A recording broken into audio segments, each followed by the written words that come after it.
Wow, premature. You might not be applauding later. Did anybody come to the fun slideshow roulette last night? Right? Remember Mr. Chicken? Right? Okay, so Mr. Chicken is going to weigh in on some of the slides. We're going to ask his opinion as we go. Okay, first of all, before I get too far down the track, I want to tell you, this talk was actually inspired by Corey over there. Well, sort of. What actually happened is Corey's like, hey, we should do some ransomware things. And I was like, hey, that's a good idea, Corey. Have you got any code? He's like, yeah, I got this thing. It's like 5 lines of Golang and it does something. I was like, oh, okay, cool. Maybe it was 10 lines. And I was like, oh, let me take a look. And he's like, yeah, it's not too hard to write ransomware. I was like, yeah, but we need to like beat that into shape. So basically he's right. He says, hey, Joff, we got a cool idea. Let's do it. And I turn it into something that actually works. So that's kind of how it works. All right, so yeah, my name's Joff. I do malware development, research, pen testing stuff at Black Hills. You know, funny thing, Black Hills has been around for quite some time, and I actually joined the company in 2013, and there were 4 of us, okay? We did all the things. Nowadays, we're a little bit bigger. Antisyphon Infosec Training is another mission that we undertake. And anybody who hasn't looked at antisyphontraining.com, I highly would recommend it. We're trying to bring some affordable training to the industry, and we really believe in that mission. So take a look, see what you think. I am a former SANS certified instructor. Well, I'm still a SANS certified instructor. I'm supporting the Antisyphon mission now. I used to do a thing called Security Weekly. I've not done it so often lately. Anybody who's ever caught Security Weekly probably had to tolerate me for a Thursday night once or twice. And I'm a musician and love geeky things, etc., etc. Okay, that's enough about me. Let's get on with the show. How about that? Ransomware, what's the dictionary definition? This is a really poor definition, in my opinion. A type of malicious software designed to block access to a computer system until a sum of money is paid. I don't think that quite captures it, does it? Right? Block access to a computer system. Okay. Yeah, it does a little bit more than that, but okay, we'll take it. That's from the Oxford Dictionary. Let's actually dig in a little bit further. I'll just a little known fact. This talk is data classification, BHIS, smoking man, yellow, redacted, chicken. Okay, all right. How does ransomware actually work? Well, it actually uses asymmetric encryption, right? It's no big surprise. It's public key encryption, public-private key. Basically, you have an attacker that generates both the public and private keys. It encrypts files on a victim system once the software has landed on the system. And of course, we do know a big component of ransomware is actually getting the ransomware onto the system itself. But once the files have been encrypted, the attacker will only make that private key available for decryption when the ransom is paid, right? The ransom is normally paid in the form of some cryptocurrency these days, whether it's Bitcoin, Monero, or one of the other favorite criminal use of cryptocurrency that we see across the world in our industry. All right, pretty simple, right? In fact, the software itself is quite simple, relatively simple to implement. Uses widely available standard encryption APIs. It often leverages cryptocurrency for the victim to pay ransom. And it's really effective.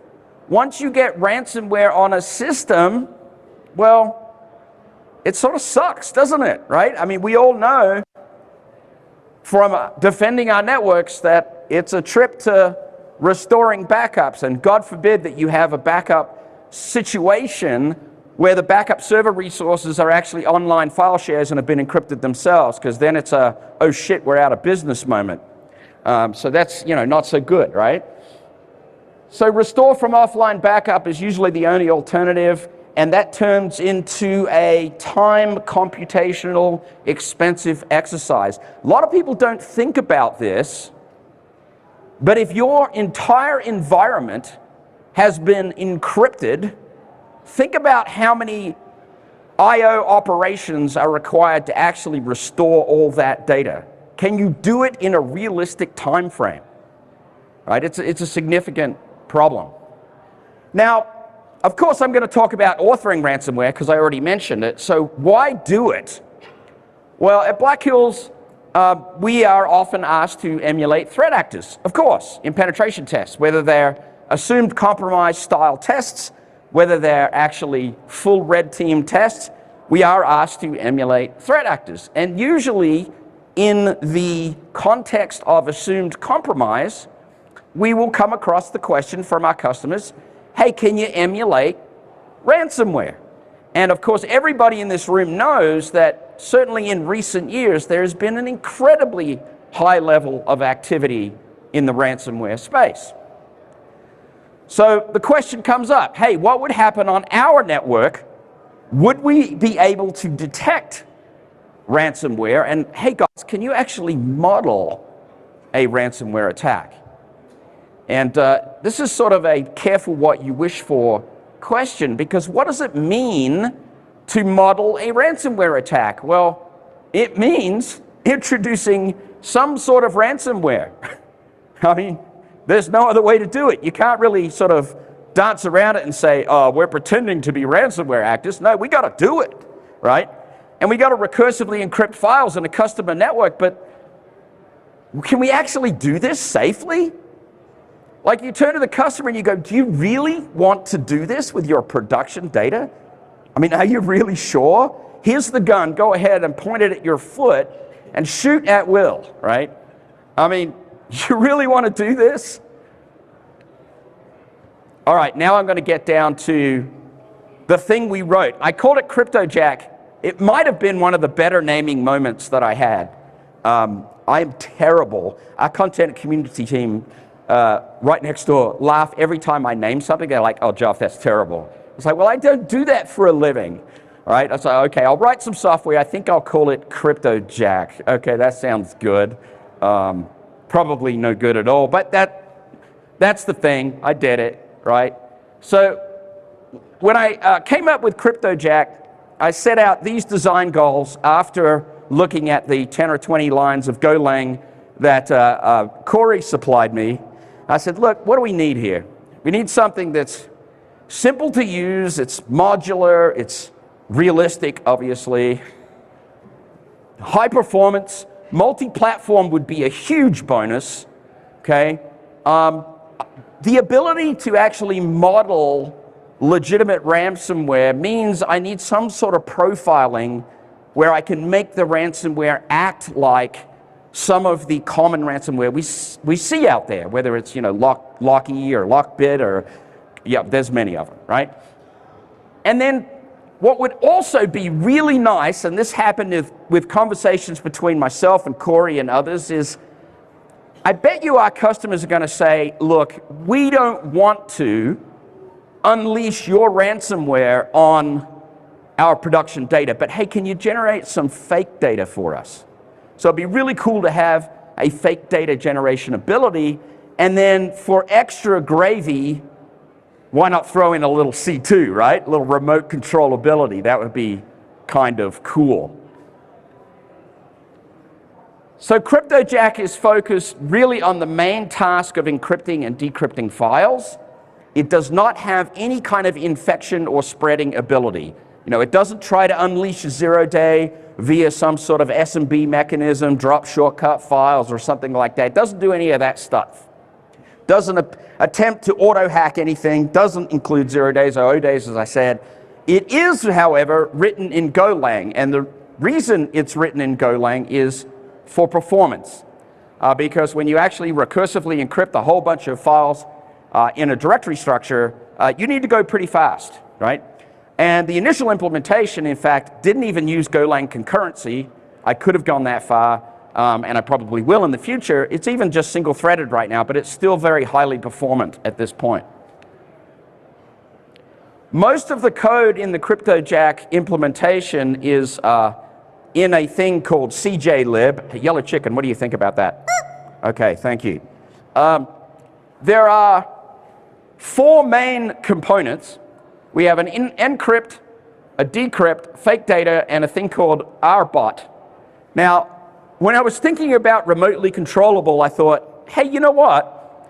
there's this thing called Discord. And it'd be super nice if I just made it talk to Discord, because then I can just join a channel and tell CryptoJack what to do, and I have this nice C2 ability. And then after I did that, I said, oh my God, I've just created a C2 framework that talks to Discord. So I sort of put that to one side. I said, great proof of concept, probably need to expand on that at some point. But yeah, it does talk to Discord, and it can do that. So really simple goals, really focused software at this point: encrypt, decrypt, fake data, remote bot, and it actually does some really cool things. Now, fake data, let's sort of dig into that, creates a directory structure just using random words for directory names, and also random words for file names. Now, it actually just takes two words and puts them together out of, I think it's a Google top 1,000 or top 10,000 English words dictionary. But it's really funny because some of the directory names end up being interesting, as do the file names. But yeah, that's what it does. Now, the documents it generates are either PDFs or spreadsheets, and for extra fun, the documents that are generated by the fake data process actually contain potentially sensitive looking data. So I went ahead and used the library that's out there that actually can do things like build data automatically for you: names, emails, phone number looking things, job titles, random hacker phrase, a credit card number, stuff that looks like PII, right? So just to, keep it fun. So here's an example of a fake data directory listing. And you can see that I've used the single word for the directory names, and then I've used that concatenation of two English words for the spreadsheet and the PDF names. And you end up with some interesting names, right? Clam Outback, alias Airbag. That seems like an insult. Go up to somebody like, you're a real alias Airbag, dude. I don't like you. Awareness, gas, headrest, patriarch, right? Don't read into this, right? These are just random words that have just come out of the dictionary. Not a big deal, all right? Now, when you actually look inside the PDF or you look inside the spreadsheet, you're going to see stuff that looks like this. This is somebody's name, again, randomly generated, an email address that's just sort of some weird random data, a phone number looking thing, right? A word, representative, right? Some hacker phrase. If we navigate the sensor, we can get to the HTTP protocol, right? Actually, that sounds a lot like the things I was doing last night, right, chicken? Yeah. Floppy disk, right? Floppy disk, yeah, right? And then, a credit card looking number. Now, this credit card number does not conform to the CRC16 check-summing algorithm that does the Lund-based modulus 10. It's not real. Okay, it's just a sequence of 16 digits, right? So this talk's going to be over in no time. I need to slow down. All right. What does the encrypt binary do? Let's talk about the encryption operation. So the encrypt binary does the following. It's pretty simple. Requires that you specify a starting directory. It encrypts all files recursively descending the file system, and it renames the encrypted files with a .cryptojack extension, and then it stores a SHA-56 hash of the plain text prior to encryption in a SQLite database, so that upon decryption, you can actually validate that the decrypted file contents in fact match that hash. The user of the software can specify the file extensions to be excluded. By default, they default to exe and DLL. I don't know why I put that in, really. I mean, you can just encrypt everything if you want to. I thought it was a good idea at the time, I suppose. Really, there was no great motivation for that feature. Probably in my early thinking, it was that if they went and encrypted the root of the C drive, we didn't want the operating system to just completely foobar itself. But hopefully you won't do that anyway. You'll just use the fake data tool instead. All right? Now, the encryption keys are kind of fun. Instead of just purely generating the public-private key pair, what we do in CryptoJack is generate the public-private key. Back up. generate an AES encryption key, and that's just a random string. Anybody knows a little bit about cryptography, AES is a symmetric algorithm, meaning the same string or the same key will encrypt as will decrypt, right? So AES is not asymmetric. So that's the actual key that's used for the encryption, but then we encrypt the symmetric key with RSA. That's the public-private key part, and then the RSA public key gets written to a file named underbar ransom_key.txt, and if we are on Windows, both the RSA private key and the AES symmetric key are written to an alternate data stream. And that's only because I was geeking out. I was like, hey, you know what? It'd be really cool in the customer environments if we drop the key on disk and we actually drop the AES encryption key in there as well, and as an extra challenge to the defender, if they actually can analyze the alternate data streams, they will find the key, right? Now, they would have to write software to decrypt, but I thought, why not, do a little CTF work in here while we're at it, right? If we're not Windows, which is, basically Linux, Mac OS, etc., then the files are named .rsa privkey and .aes entkey, respectively, and we just write them as, normal hidden files on the disk.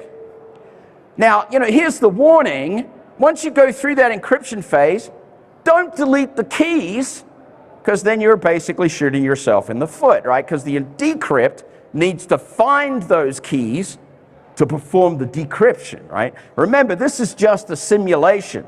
I'm not going to send you the email that says, pay me the ransom for your, private key to decrypt your data. No, I'm not going to do that, right? All right. So, as I said, both the private and public key portion are actually written to disk. Obviously, real ransomware would not include or reveal the private key. But as I just said, big red letters, this is a simulation, okay? From a pro tip perspective, what I really would like people to do if they want to use this is use fake data to generate the data, and then don't delete the encryption keys. And of course, data backups matter. And if I will say, and this is a nod to my friend Jake actually, data restores that work matter more than actual data backups, right? We say this to our customers all the time. It's like, do you have backups? That's question number one. They're like, oh yeah, we got great backups, no problem. Have you tested the restore operation? Huh? What are you talking about? What do you mean we have to test the restore? Well, what good are your backups if you can't restore the data, right? That's just a useless operation. Why are you wasting your time backing up if you can't restore it, right? Data restores that work actually matter, especially if you're going to play in a ransomware simulation world, right? So the decrypt operational sequence, as you might imagine, is fairly simple. We read the public-private key pair. Oh, goodness, I can't speak English anymore. We decrypt the AES symmetric encryption key, woohoo! And then we recursively read the directory looking for files with the .cryptojack extension, and of course, we decrypt the file contents, but I take one more step. I calculate that SHA-256 hash, read the original encrypted content hash out of the original hash of the plaintext out of the SQLite database and compare it and give you an indication whether the file is okay. And it writes okay to the screen, in fact, if the hash matches. And then, of course, it writes the original file contents. Okay? Pretty straightforward. Now, we got all through this, and I went back to Corey. I don't know why. I always go back to Corey, because the thing about Corey, and I love him to death, is if you want a vigorous debate about anything, he's the man, right? And it's absolutely true, because Corey's one of these guys, it's like, I do these really cool things, but really they're just concepts, and I want somebody else to actually implement them, because I just don't have time for that. But I will give you an opinion. In fact, I'll give you 10 opinions. And if you don't like that, I'll give you 10 more, right? Love you, man. I really love you, all right? So I went back and had a discussion with Corey and a couple of other red teamers, and I said, hey guys, I got this thing. It does ransomware emulation. Woohoo, let's go. They go, well, can you emulate real threat actors? Can you generate some IOCs? Can you act like, you know, Lockbit, ransomware thing of choice on the day? I was like, oh, shit. No. Okay, I guess back to the drawing board. We need to generate some IOCs somehow, as in some sort of indicator to the defensive software stack that this is legit looking ransomware, right? So how are we going to do this? So I went through a couple of iterations on this. First off, I went out Googling, because, you know, we all do that, right? Okay, do we have some sort of repo of malware indicators out there that I can use? And immediately I ran into something from Sophos Labs, who did some publishing of some IOC profiles from various things. I thought, okay, that's fun. I'll write up a quick and dirty Python script to download their GitHub stuff and convert it to a YAML format. And in that data that they had basically 3 key items, and that was the actual IOC data itself, and then they had a type classification, you know, whether this was a URL or whether it was a command to be run, you know, or whether it was, you know, some other, I can't remember all of them that they had in there because I adapted this. And then they had just sort of a free-form comment field in there, some sort of note. I was like, okay, so I'll retain those basic field names for my IOC attempts. In particular, I think executing OS commands and probably making the URL callouts to the legitimate malware C2 infrastructure would probably be a pretty good indicator to the defensive software that something evil is happening, right? So we probably want to do that. Now, oh, I did document this. Okay, great. So I got that Sophos data. These types were in there: URL, command, email, domain, IP. Okay, that's interesting. Thank you, VMware, for that. My VM just suspended itself, which was suboptimal. We'll get back to that in a minute. All right, stand by, everybody. Let's unsuspend the VM first. Listen to the music and the thoughts in your head, okay, just for a minute. Okay. All right, there we go. All right, so I decided to sort of retain these kinds of things and see what I could do with them. Now, unfortunately, the repo that Sophos provided for me publicly, and thank you, was not very comprehensive. So I went out and asked my friends, and I've got some friends in the industry, and I was like, hey, friends, do you like have a huge dump of malware anywhere? I just want it all. And Tyler, my good friend Tyler, said, hey, Joff, VX Underground has like all the things from 2010 to 2022. I was like, awesome. That's exactly what I want. So I found all the things, and then I wrote a recursive curl script to download all the things. And then I started using some wicked Unix foo, okay? And in the wicked Unix foo, notice my path name, disk bucket malware samples, okay? In my wicked Unix foo, I just wrote all these like really weird pipes in grep. I probably could have done a better job to look for things such as email addresses inside of all of the malware. And of course, as I went through any directory with ransomware in it, Heron, Lorenz, Kerber, Midas, Sugar, Cuba, I mean, they had it all, right? All that stuff was there. I pulled out the email addresses. So I was like, awesome. So now I've got some data that I can use in my YAML profiles, and I went ahead and kept collecting. So I was like, okay, once I've done that grep Unix foo, let me do it again and look for something that looks like a URL, right? So I went out and did my URL grepping, and boy, I used like, it's not that cool a grep. I used a regular expression grep here using ERE. By the way, please come to my regular expression class. You would learn some cool stuff. If you haven't already, it's on demand, right? Shameless plug right there, all right? And I pulled out all the things that look like URLs, and I put those all in a file, right? And then I started looking at my YAML IOC profiles, all right? And I started implementing my YAML IOC profiles in my encryption process. And so the encrypt code now has a couple of IOC features. It will attempt an HTTP GET for all the URLs that are specified in the YAML profile. It will also attempt to execute any specified command, right? Now you're all saying, oh my God, dude, you're doing real ransomware at this point. No, I put an echo statement in front of the command, right? It's not going to actually execute it. It's just going to execute an echo, but the point is the actual string that is produced in any eventing logs is going to match the real ransomware, right? With the exception of that echo in the front. And that's what we need to do, right? So typical usage, you run the encrypt.exe, you give it the start directory, you give it the YAML profile, right? What do you think happened to me next?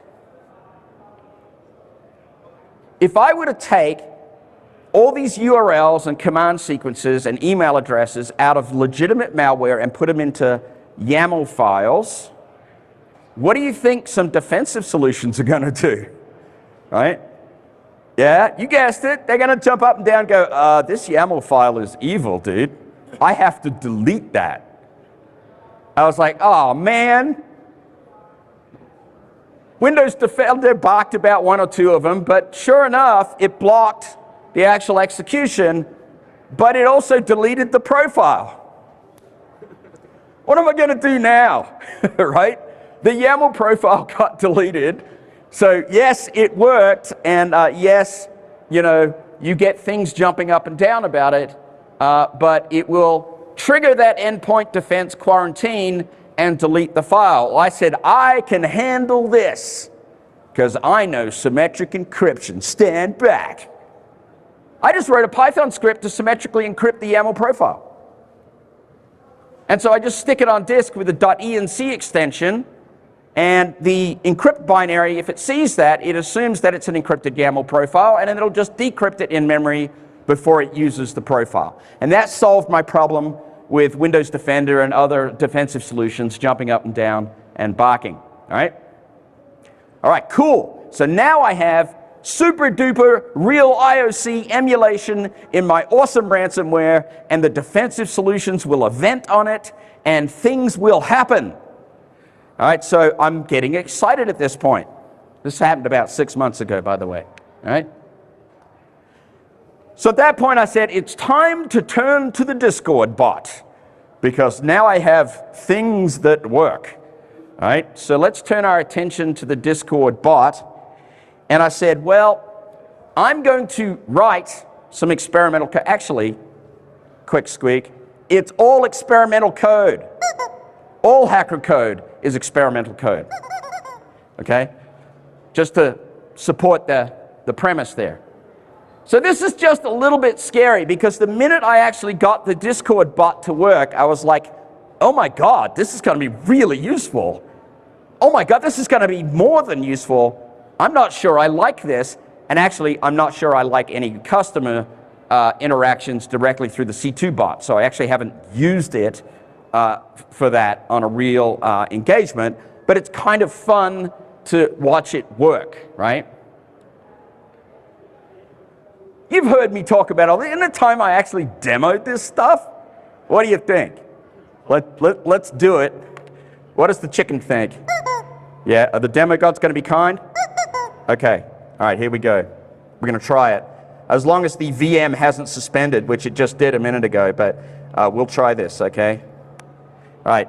You know, every hacker machine that's got the username user and the password user, that's like very typical, right? User.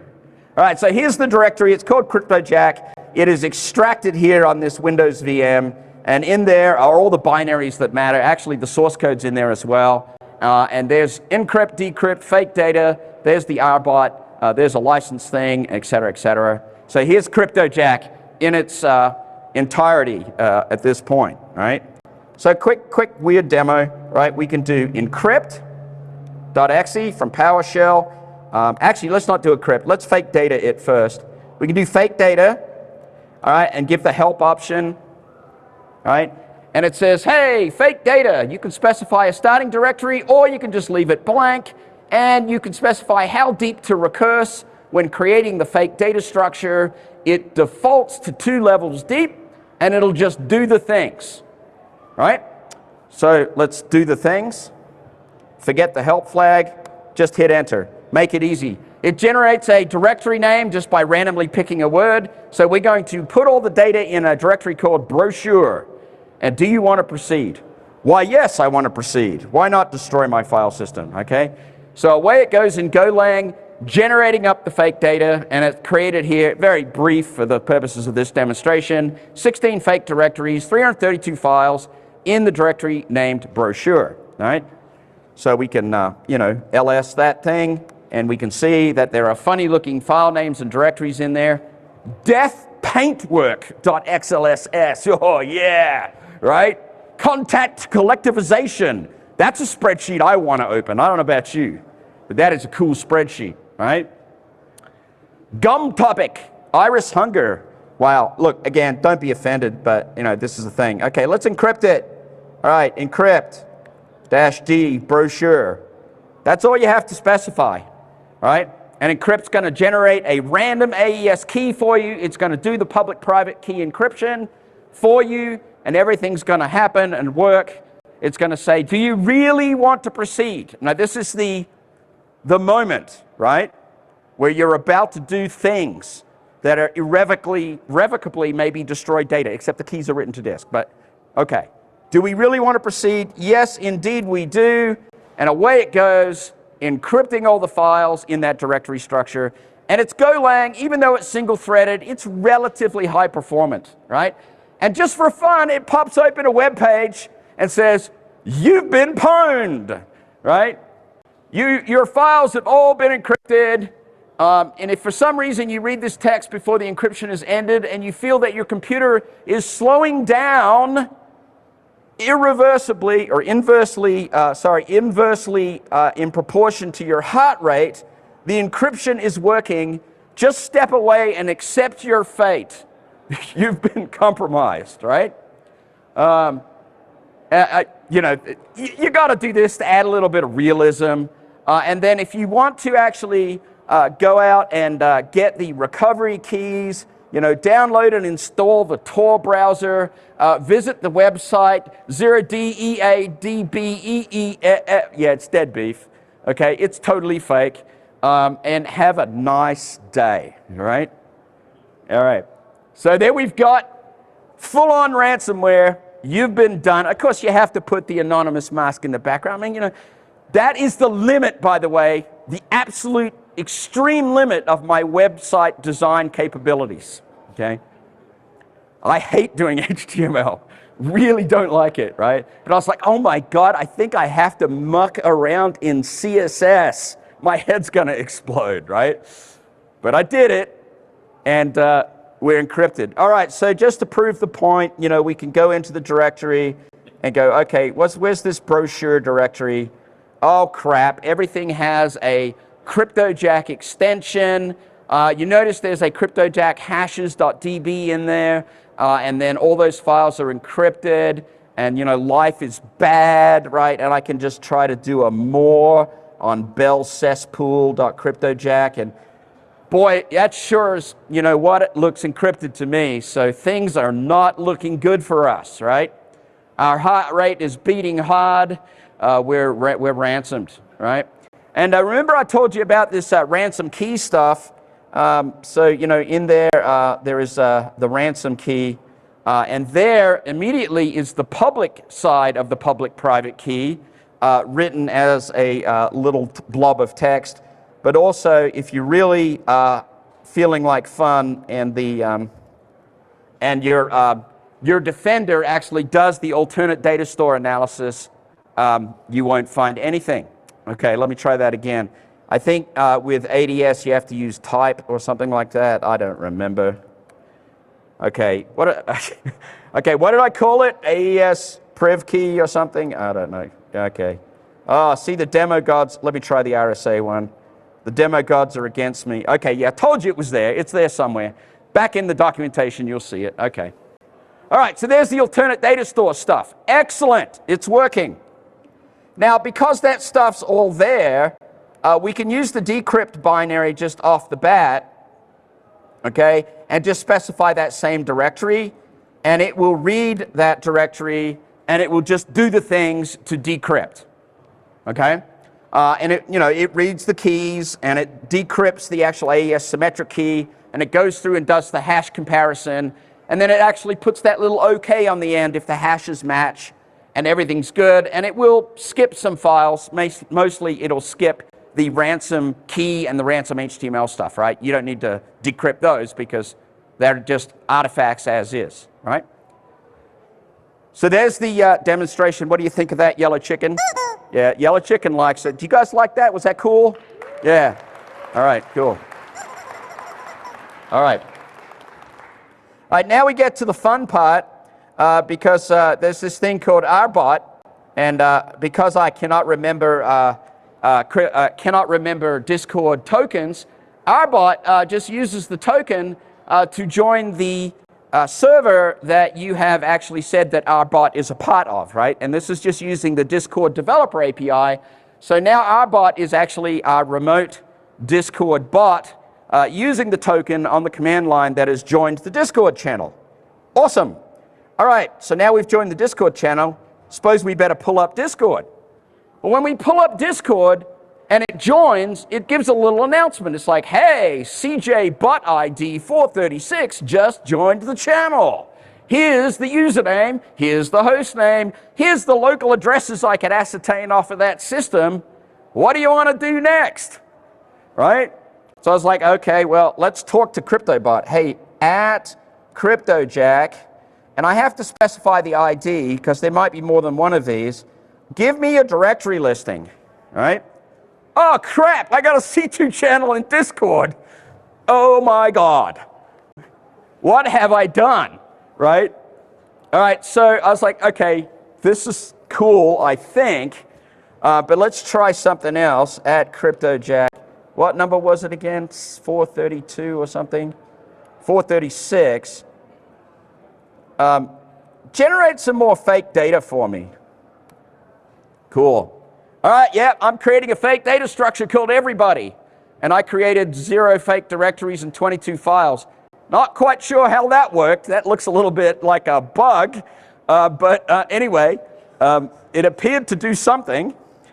You know, we can go back to the VM and look. Okay, VM didn't put out any output. Okay, that's useless. All right, we'll just do another directory. Can I repeat a command in Discord? I don't know. All right. No. 436. Let's try to validate that that everybody directory exists. All right, where is it? Everybody, there it is. Okay, cool. All right, so let's say okay at CryptoJack 436. Let's go ahead and encrypt the everybody directory. All right. This is very rudimentary. All right, I'll just tell you that right now. Oh, cool. 22 total files, encrypted, 1 skipped. We have now ransomed using Discord. All right? Sweet? Or maybe not so sweet. I don't know. That's kind of evil, right? All right. Let's go have a look at the VM again. Where's the VM? Oh, sure enough, we popped up the warning, hey, user, your heart rate just increased and you got pwned. Right? All right. So, yeah. It's a thing. It happened. Okay. We can look here. We can probably see the output, I think. Yeah, there it is. Sure. I even showed the output on the screen, right? I've been doing the encryption. All right. So cool. But because we're going to be nice, we can go ahead and decrypt it. All right. Come on, CryptoJack. Do your thing. CryptoJack 436. Let's decrypt. Okay. Everybody. All right. All right. Oh, that's the wrong user I just did. Thank you. Would you like to come up and type it? That would be really cool if you could do that. You know, I love it when my audience corrects me. It's just absolutely beautiful and fun. All right, decrypt to everybody. Oh, there we go. Okay, we did the decrypt. Yes, we're winning. Okay, and then finally, for the coup d'etat, we can say at CryptoJack 436, kill thyself. All right, and CryptoJack will receive the kill and exit. Right. So I've connected this thing to Discord, and at this point, honestly, I'm feeling a little bit queasy. I may have done a bad thing, all right? But I said to Corey, I said, you know, if I'm going to do a presentation on this thing, I probably should release it. But if I release it, and maybe bad people will use it. I want good people like yourselves to use it, not bad people, right? But I went ahead and did it anyway. So it turns out that if you want to go get it, there's this repo on Rivergum Security here called CryptoJack. Right up here is the URL, right? Rivergum Security, CryptoJack, okay? And you can actually go get it and download it. Now, in the README of this thing, I'm very, very clear. Don't sue me, okay? I'm very clear. This software can destroy data, okay? Seriously. Don't toy around with weapons that you don't know about anything about, right? This could be bad, right? Use it for simulations, though, if you want to. Because in its form currently, it actually will work for a ransomware simulation with legit IOC capability, right? And that, my friends, is the end of the presentation. Yes! Thank you for being here. All right. Does anybody have any questions for me? Yes, please yell loudly. Oh, sorry, sir in the back. Have I tried embedding fake data in a Word document? No, just the CryptoJack. Oh, have I tried embedding the malware in a Word document? No, sir, I have not at this point. Thank you for the question. Yes, sir. IOC injection you didn't do as part of the sample, is it still in your GitHub process? Oh, yes. IOCs, are they still in that GitHub? Yes, they are. When you download the repo, assuming that you go off and experiment with it, let me go back here. There's a directory here called YAML. And in that YAML directory, there are the original YAML that I used in my research with legit malware, and there's also the encrypted form of those so that the defense software doesn't, well, it's going to delete the YAML actually.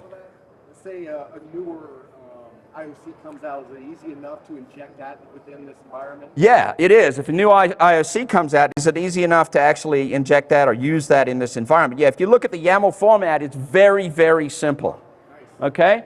It's just got data, it's got IOC type, and you've got URL, email, or command basically is going to work right now. Very, very simple. Yeah. Hey, other questions? Yes, sir.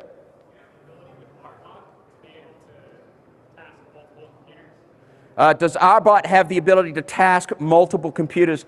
Not right now, it's just individual, but that would be a future enhancement. It does pick a random ID, hopefully to avoid collisions with other computers joining the botnet, basically. So it should not be too difficult to actually do that. Any more questions? Any questions from the Discord?